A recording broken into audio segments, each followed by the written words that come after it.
All right, we're back at it again today. We're talking about the SFS pack chemicals and how to utilize them correctly.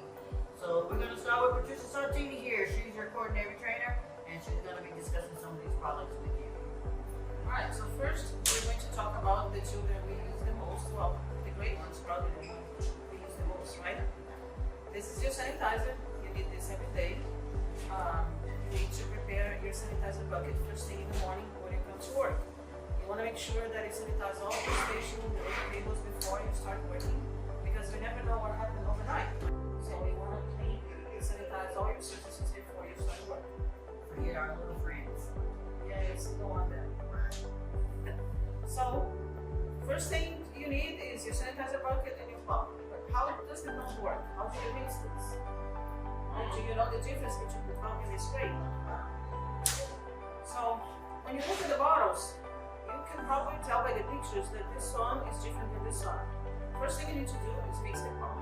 You're going to fill to the line on the bottle with water, and then you're going to put one package of the sanitizer in the pump bottle. And you can see that they all color match, so you just have to follow the colors. Then the second thing you're going to do is fill the spray bottle into the line, but instead of the package, you're going to use one pump in here. So the pump is to the line, one package, and the bottle is to the line with one pump. Your bottles are ready to use. They probably last a while, so you don't have to do this every day. Now, for your sanitizer bucket, which is the one you're going to use every single day, you are going to fill with clean water to the second line. You see how it has two lines here. You want to fill to the top line, and then you're going to put 2 pumps of your sanitizer in there.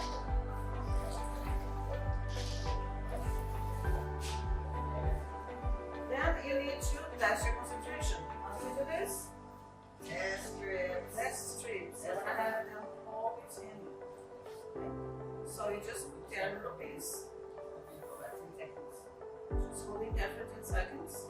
And then you're going to compare the colors. Yeah.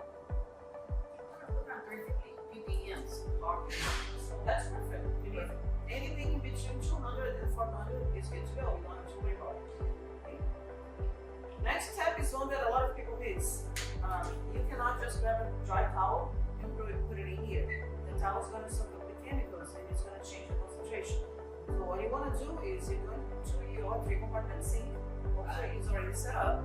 You grab a clean towel, you soak it in the 3-compartment sink, and then you can put it in your bucket. But you want to make sure that when you soaking that up, put it in the sanitizer. Okay, you want that separated with sanitizer before you put it in the bucket. Okay. Also very important is to make sure that your towel is inside the water at all times. You don't want to have your towel hanging to the side. It's eventually going to start to drip, and it probably can contaminate something else that might be on the shelf. And it has to be submerged in water at all times. All times. Don't leave it hanging. Don't leave it sitting outside. It needs to be inside the water. Absolutely, right? So that's your sanitizer solution that you need every day. Now you notice that we also have a germicidal. Okay, what's the difference between the germicidal and the sanitizer? This one is more heavier on the concentration. It's more effective when you come to viruses, colds, things of that nature. Yeah. So this one is exactly the same chemical. The difference is that this one is not concentrated in 1%, so it's a lot stronger.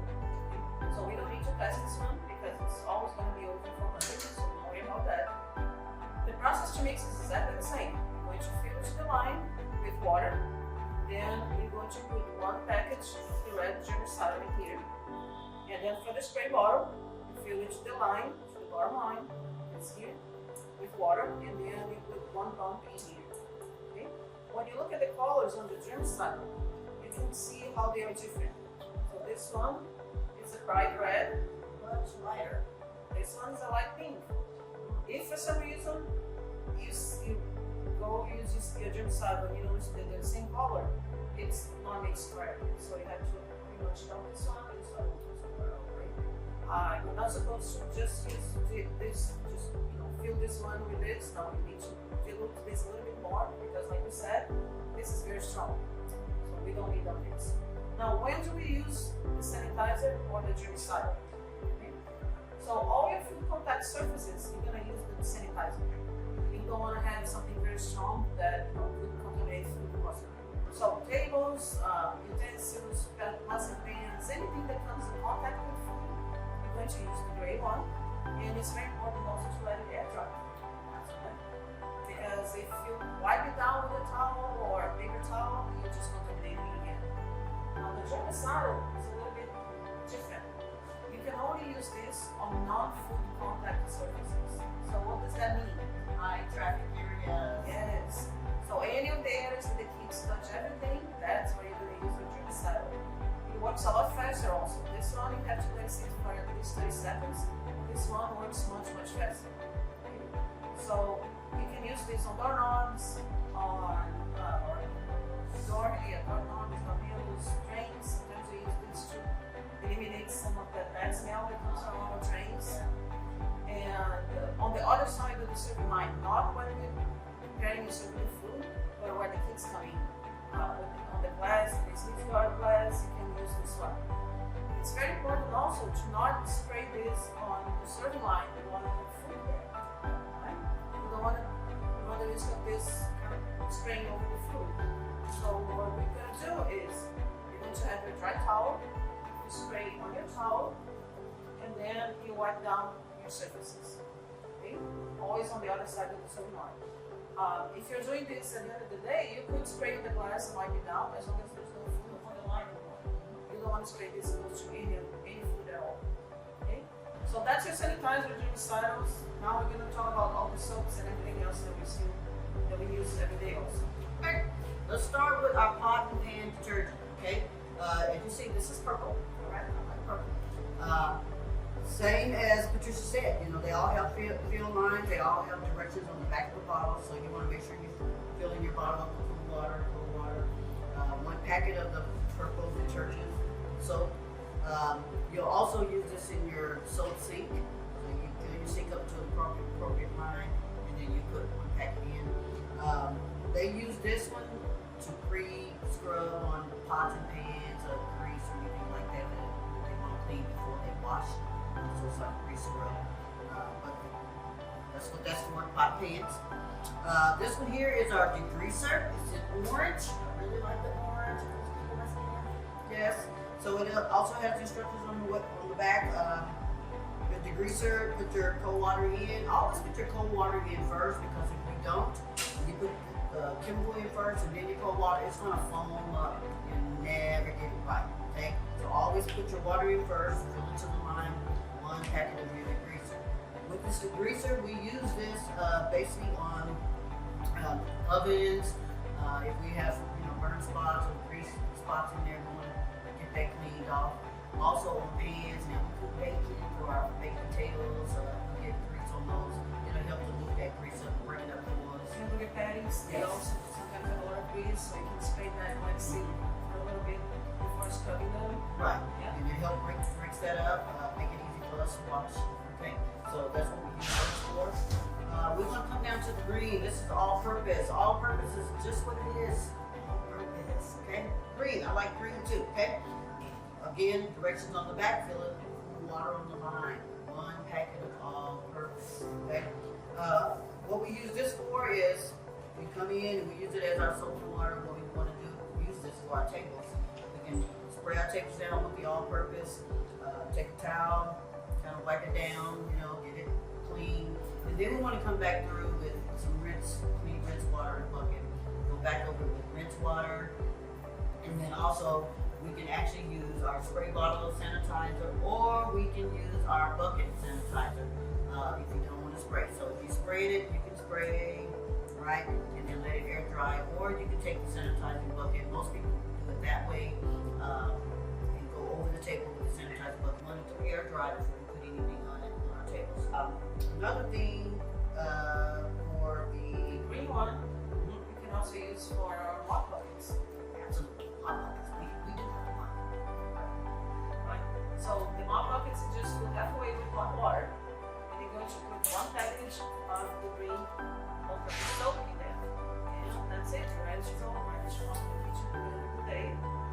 Okay, so anytime you're dealing with chemicals, you have to be really, really cautious with them and how we use them. Just make sure we mix them correctly. If at any time these chemicals come into contact with your skin or your eyes and start to irritate you, first thing you want to do is let someone know, hey, I got water, I got chemical in my eyes, I got chemical in my eyes. They can help you to the sink. First thing you want to do is flush that with cold water, your eyes or your skin with those in the cold sink. Okay, get that cold water on you to take care of that.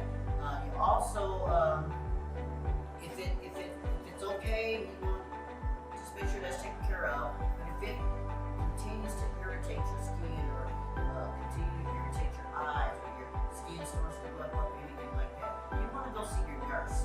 Okay, at the campus and let her give you full instructions there. Okay, so what is the last thing we have to do? You have to know where the book is. Gotta know where to look at. Yes. So Where's the book? we need you. It should be in your station, your passive station. What that station called? It's usually by the supervisor door on the wall, you know, little holder on the wall. Or sometimes we find them in additional walls. Yep. And high schools have maybe one or two, more than one station. Okay. So definitely know what these are. So you can follow up on some of the things that you need to do. But the most important of all of them is get to that so you can get some cold water in your eyes and skin. But you still read up on it when you got time. Okay. Now I'm not going to leave this out. Last but not least, always make sure you fill out your first injury accident report as soon as possible that day. Sit down with your manager and get that filled out so we can make sure we get you taken care of. Okay? Especially if you need to go to a doctor, that's very important. Exactly. Especially when you go to that doctor. Right? So, any questions on the SFS Pack chemicals, please reach out to your supervisor, manager, Patricia Sartini, your coordinator trainer, and also our QA. And we can help you with those, okay? If you need other trainings or additional trainings, we can also help you with that.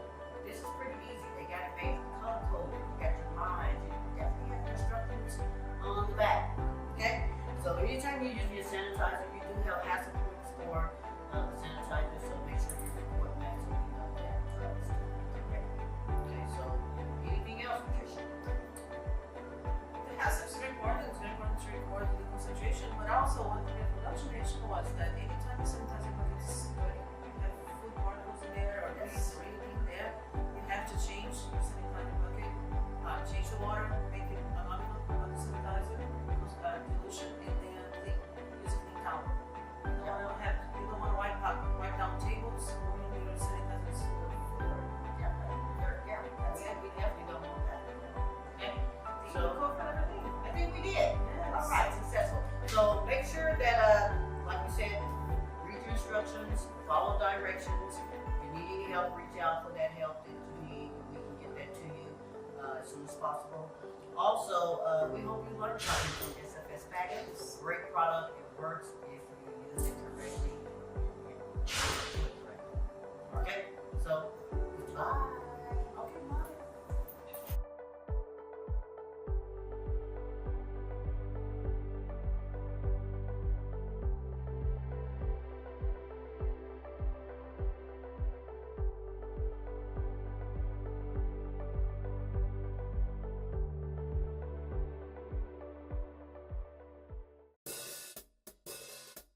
This is a test strip. All right. So your test strip, you only want to leave in your bucket for about 10 seconds. Okay. And you want this to read